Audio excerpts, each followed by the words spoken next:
Is that the taste of death? Yeah, I think so.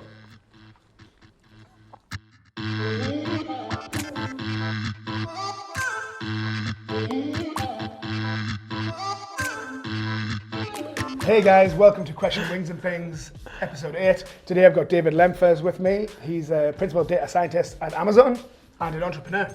Welcome, David, mate. How are you doing? I'm good right now, but totally shitting myself about these wings. To be fair, that was probably a bit too much. I was gonna say I might like. You can dab some of that I off. might dab some of this off. Bottoms up, mate. Cheers.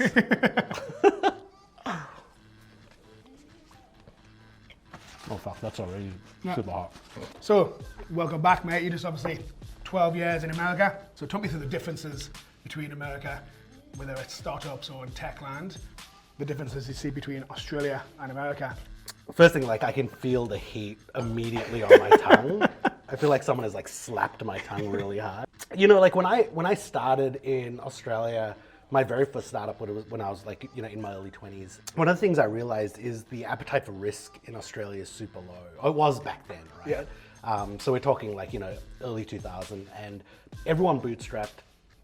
Startups weren't really a thing. You just resembled a small business that was largely building a tech product. Yeah. And, you know, did my first startup, you know, exited that and then went to work at Microsoft. Yeah, it was 2008. Microsoft was just starting to think about building their cloud, you know, as a competitor to Amazon at the time. Yes. You know, they don't shy away from anything, have a very high comfort level for, you know, failing or having to do things, you know, over and over again. And there was something about that I found super attractive, just at a personal level. The other thing as well is that they have an insane level of confidence, like self-belief. So that was one thing I definitely recognized is coming from Australia where I don't think we have that level of self-confidence and self-belief in ourselves. We're uncomfortable being vulnerable. Yeah. So going to the US where everyone's super comfortable being vulnerable and everyone's going for it really hard, I was like, I really like this. I think we can do things that I couldn't do in Australia. And you know, fast forward, you know, coming back to Australia in the end of 2019, early 2020, it was interesting that Australia definitely moved ahead, you know, and the entrepreneurial spirit had found, you know, its own particular identity. If I was to summarize it, we have to get away from this idea that I finish school, I go get a job at a bank, you know, or Telstra, I go earn a really solid wage and I buy my house, you know, in wherever, Brighton, and start paying the mortgage for the next 30 years, you know. Everything I do from a career perspective is oriented around mitigating risk, you know, investing in bricks and mortar, you know, and then ultimately retiring. Yeah. You know, and I think we have the luxury of doing that because we have more resources than we have people. If you look at the US, it's complete inverse. So you start out of school and you're already at the bottom, and your chance of getting through all of those ladders to the top is really hard. So people innovate because there just aren't that many resources, and that resource constraint breeds a level of innovation and novelness that I don't think we have to, right? So if we don't change some of those parameters and create a sense of resource constraint and increase people's appetite for risk, I don't think we will see the same level of innovation and, you know, novelty that you do see in places like the US. Yeah. But it doesn't mean you can't. I just think you need to like be pretty intentional about it. How'd you find that anyway? I'm dying. My tongue, I feel like the top layer has just been singed off. As we go forward, your whole face will go numb. Cheers. Cheers, David. Also, these have no discernible taste. Yeah. Chemical. It's just chemical, right? Yeah. So you've got a huge passion for data, for software engineering, for entrepreneurship, as we've just heard. Talk me through your journey, where it all started, from becoming a software engineer through to entrepreneurship. The first part of my journey was that I'm super analytical, super logic, that kind of personality. And so when I got out of university, one thing that caught me straight away was that I'm largely lazy and motivated to like try and find as many shortcuts as I can. So many of the folks I was working with were really happy with those inefficiencies. And I quickly realized that it was just, they had an aversion to breaking that down into a set of patterns and trying to, you know, create a formula or create some kind of mathematical model around what they were doing. And so started working in telemetry, and telemetry is just all about capturing data and, you know, converting it to some kind of insider signal. And I thought that was amazing. And I was like, I want to get really good at this because it's something I don't do right now. But I feel like if I can get better at it, then, you know, it'll unlock, you know, new opportunity. You know, and I think this is very much like every entrepreneur's story, right? So I went to my manager and I was like, I have these ideas and I want to learn, I want to grow in this space. And he was like, look, that's really great. Why don't you take a couple hours a week and look at that? And I was like, I kind of need to be doing this all the time. I was like, cool, I'm going to go investigate this myself. Came back and had some ideas. He was like, look, not really interested. So I said, I think it's time for me to leave industry and go explore this myself. The thing that I realized was at that age, I had really little to lose. I was like, if I can't find a job that will let me do what I want to do, I guess I'll just go pretend to be that person, right? Which is, I was like, I'll essentially just act like I know what I'm doing. Yeah. So I fake it until you make it. Well, yeah, absolutely, right? The embodiment of like, you know, fake it till you make it. So, you know, started going visiting the folks that were actually our providers. So, you know, the folks that did the work for us when I was at Mazda. They'd give me these problems to solve and I would essentially go, okay, I think this is how we should do it. And I started to really understand this whole sales motion of like, just, you know, get the customer excited about what the problem is and then work out the solution later. And so I kind of fell into doing startups because, you know, at that point, really trying to understand someone's problem and you start to envision that solution and you're like, well, nothing's in front of me, I can just do it. But one thing I definitely tell folks about entrepreneurship is really try and think about who's the person or who's the character that is the person who's going to be running that startup you're going to be working for, and then just essentially imitate and pretend to be that person. Because no one can stop you, right? If you're in a job and you say to your manager, oh, hey, James, I want to go do this thing, right? You ultimately can divert my course, right? But if I decide that I want to take that path, right, no one can really stop me. And what you're going to find is like the customer might say, I won't buy that. And you can say, why not? And you're learning and you're iterating and you're growing. Yep. And after a couple of years, you are where you thought you wanted to be. Like you're an entrepreneur, a founder, a business owner.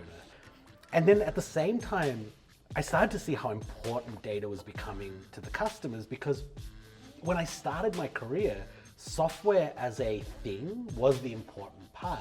What you did with the software, word processors and things like that, or banking apps or reporting apps, didn't really think about the data much, right? And then what became really interesting was, especially working with like machines, right? They're producing so much data. The actual applications don't matter so much. The insights of what they do become really interesting to people. And it becomes interesting to a class of people who don't deal with apps all the time. So you're starting to find these underserved groups of customers who trade in data, or at least trade in the output of data. And that's when I really hit that vein and I was like, oh, I see. So if you cannot focus on the app and you can just focus on what it emits and what it creates and create value out of that, then the people who are already being talked to by every vendor under the sun, you can go find a whole bunch of people who don't get spoken to and you can sell them really interesting things. How did you find that one? I definitely swallowed that one almost whole. So I don't know whether there's something else happening in my body right now. But yes. Might try and step it up a bit, yeah. Oh no, don't do that. Not too bad, that one. It's good to hone in what you think, I suppose, the most important traits in an entrepreneur should be. You know, if someone came to you with an idea, with a startup, or you were given advice, what are the most important things they should be looking at? I can kind of introspect myself and think about what are the things that excite me when I think about doing a startup. Yep. And then I can think about people I've worked with and I'm going to use like an experience when I played football. There were games when we played where you go on the field and you look at everyone in your team and you're like, we're all going to carry the load today, right? If we win, it's because everyone put in the thing that they do really well. And then there were these games where you were like, we're looking to that guy to pretty much win it for us, right? Like the thing that they do really well is the thing they cannot stop. And all of us are kind of useless right now. The thing we do doesn't really matter. And there's actually a really great debate going on in the startup community at the moment, whether you need a co-founder or not. Yeah. And my perspective is you can try and do all the things every day and try and win that game, but you're gonna come across a point in your startup journey where you don't have the skills to do whatever has to be done. And if you don't have someone who has the same incentive, right, you're gonna fail, right? Or it's gonna be an incredibly painful process. Entrepreneurs going into startups need to be super honest with themselves about what those gaps are, and they need to be really open to sharing that experience with someone else. And I don't want to talk for like all people, but I do think as humans, sometimes we look at the chicken wing and go, well, I guess I could have all of that myself, right? Why would I give half of that to someone? And they're just looking at it because it's a chicken wing, right? But if they imagine it as a whole turkey, well, then like we can all have a bit of that, right? So I think it's understanding that. Really think about building something massive, bring a lot of people along for the ride so you've got more chance of success than keeping something small and all to yourself. And actually the chances of that failing is pretty high as well. The second thing is whatever you do or whatever you focus on, make sure that it has almost no effect on your stamina when you're doing it. This is another problem with founders, right? Is founders can sometimes be too motivated by the opportunity because they've done the kind of work, right? So they've analyzed the market opportunity. They've set up some early tests and funnels and they've gone, wow, like, if we started getting into the business of selling chicken wings, James, we could be making millions of dollars. But the fact of it is, if neither of us are passionate about chicken wings, and every time we have to go and sell these things, it takes a little bit away from us, then nothing's going to replenish that. And over time, we're just going to like get close to the 4-year point where all your stock is vested, and you're just going to be like, I don't give a shit about this, I'm gone. Yeah. And so one of the things I've learned recently about that entrepreneurship journey is try and go find people that you just genuinely like to hang out with. Yeah. So for me, for example, I love bike shops. I love everything to do with bikes. I love being at bike shops. I love talking to the mechanics. I love seeing new parts, whatever it is. So go spend time with the people that it costs you nothing to hang out with them. You just love it anyway. Try and understand what their pain points are, what are the things that are blocking them from being successful, and then try and analyze that and conceive those as product offerings and experiences, and then focus on that. Yeah. What you'll find, right, is that if you do that, almost every problem, if done really well to a group of people you really care about and are obsessed about, will always scale to multi-millions of dollars. And then the other thing as well is, and I feel like I talk about this all the time, right, is prepare yourself for these very, very thin peaks of elation, right, and these very long troughs of despair. Because when you're doing startups, you're working at a time, scale that's very different to the rest of the world. So you might need a response in a day, and likelihood you'll get it in a week, right? Or you might be chasing a customer down, and it's really important to have them yesterday, and for them, you're just another thing on their list, right? Yeah. And if you don't have enough of those oscillations in place to kind of fill out the block and make it not feel like just a long wait, you're going to get into this point where you're like very, regretful and scared and anxious about what you've done. And now you start focusing on that, and you start optimizing for survival. Right? So you have to be really conscious of that, and you have to go, I'm going into this journey and I'm not going to be scared. I'm going to not let myself get scared. Yeah. Because if I start getting scared, I'm going to start making decisions that scared people make, right? Now you're just surviving, right? So it's really important to be in the mindset of like, I'm going all in. I'm really going to push myself. I'm not going to be scared. I'm going to try and optimize for as many of those highs as I can. Also taking comfort in the fact that if it doesn't work out, you will return back to industry or wherever you came from 50 times better. Yeah. So if you just plot it based on career progression, doing a startup, being an entrepreneur gets you faster to the top than you would have if you didn't. And if it works really great and you exit over through first class, best experience ever as well, right? So it really is win-win. There's no, I don't think there's any possible downside to trying your own startup, honestly, right? How are you feeling? You feeling all right? The back of my tongue now is like completely numb, so. During that answer, I was seeing stars a little bit. Also, is it normal to have the kind of like eyes going a bit crazy? I hope so, because otherwise a trip to the hospital after this. Cheers, mate. Cheers. We've mentioned you've had 4 exits. Does it feel weird, like as if you're selling your baby a little bit? Does it feel emotionally strange to sell up and exit a business? So I'd worked for a couple of years before I did Your Wicked Algorithms, which was my first startup. And I was super young, coming to work every day, and there was a little bit of anxiety that, not personal financial anxiety that I was not going to be able to pay my rent, but there was certainly an anxiety that I was completely unchecked. right? So I was suddenly untethered from the rest of the world that was going this way, and I could measure myself against my peers and my boss and stuff like that. I had no point of reference for whatever I was doing was right, wrong, normal, whatever, right? So as a result, I kind of leaned into it, and I was like, well, worst case scenario, right? I'm just going like completely out into the great unknown, and who cares, right? Because it's really fun. So as a result, I was informed by some of those early years of working, but a lot of the culture that I built was just me, right? Like it was just how I love to work. I optimized absolutely for my own personal experience and pleasure in doing the startup. And then, you know, I'd hire people, and I'm naturally someone who loves diversity. Like I'm curious, I love to go into places that scare me and make me feel uncomfortable. And so I would hire these really wonderful and interesting people because I just enjoyed being around them, and I didn't have anyone who'd tell me otherwise, right? And so I created this really wonderful, fun, playful culture. And one of the things I love about this was my mum was my first kind of like bookkeeper, chief operations officer, right? Yeah, okay. And then in the second year, my brother was essentially our CFO. I remember one of our customers used to pay us in a paper check, and I'd go to their offices on Burke Street, and I'd go up and I'd get the check from the reception area, and it's like an $80,000 check, right? And this is back in like 2000. Yeah. I'd go cash it at the bank, and then I would go to the local, there was a computer store, I think it was called PCS. I'd go to PCS and I'd buy like video cards, go back, and we'd all install them in our dev machines and start playing Counter-Strike. And I thought that was normal. I thought that's what you do, right? Like what else is the money for, right? If not to like upgrade our gaming machines.